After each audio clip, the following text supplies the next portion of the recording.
1 Samuel chapter 20, New International Version. Then David fled from Naioth at Ramah and went to Jonathan and asked, "What have I done? What is my crime? How have I wronged your father that he is trying to kill me?" "Never," Jonathan replied. "You're not going to die. Look, my father doesn't do anything, great or small, without letting me know. Why would he hide this from me? It isn't so." But David took an oath and said, "Your father knows very well that I have found favor in your eyes, and he has said to himself, 'Jonathan must not know this, or he will be grieved.' Yet as surely as the Lord lives, and as you live, there is only a step between me and death." Jonathan said to David, "Whatever you want me to do, I'll do for you." So David said, "Look, tomorrow is the new moon feast, and I am supposed to dine with the king. But let me go and hide in the field until the evening of the day after tomorrow. If your father misses me at all, tell him, 'David earnestly asked my permission to hurry to Bethlehem, his hometown, because an annual sacrifice is being made there for his whole clan.' If he says, 'Very well,' then your servant is safe. But if he loses his temper, you can be sure that he is determined to harm me. As for you, show kindness to your servant, for you have brought him into a covenant with you before the Lord. If I am guilty, then kill me yourself. Why hand me over to your father?" "Never," Jonathan said. "If I had the least inkling that my father was determined to harm you, wouldn't I tell you?" David asked, "Who will tell me if your father answers you harshly?" "Come," Jonathan said. "Let's go out into the field." So they went there together. Then Jonathan said to David, "I swear by the Lord, the God of Israel, that I will surely sound out my father by this time the day after tomorrow. If he is favorably disposed toward you, will I not send you word and let you know? But if my father intends to harm you, may the Lord deal with Jonathan, be it ever so severely, if I do not let you know and send you away in peace. May the Lord be with you, as he has been with my father. But show me unfailing kindness, like the Lord's kindness, as long as I live, so that I may not be killed. And do not ever cut off your kindness from my family, not even when the Lord has cut off every one of David's enemies from the face of the earth." So Jonathan made a covenant with the house of David, saying, "May the Lord call David's enemies to account." And Jonathan had David reaffirm his oath out of love for him, because he loved him as he loved himself. Then Jonathan said to David, "Tomorrow is the new moon feast.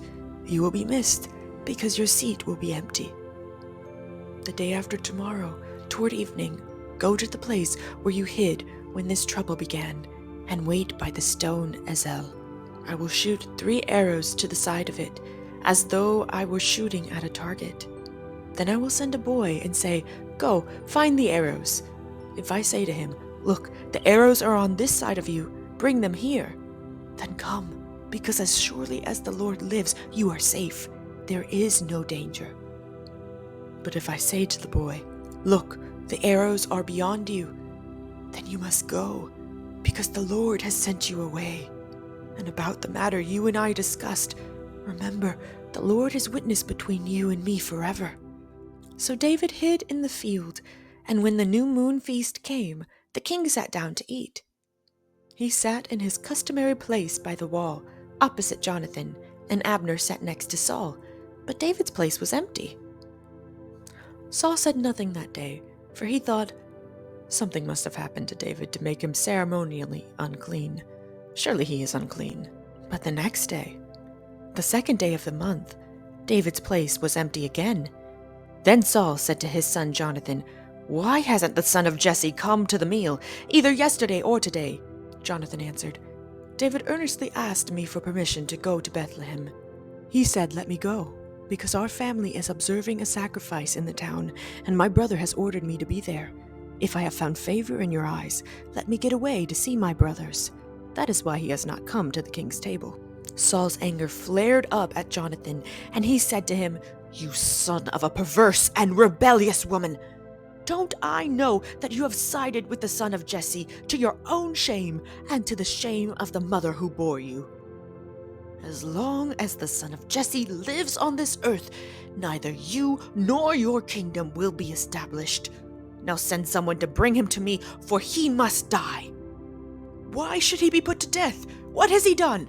Jonathan asked his father. But Saul hurled his spear at him to kill him. Then Jonathan knew that his father intended to kill David.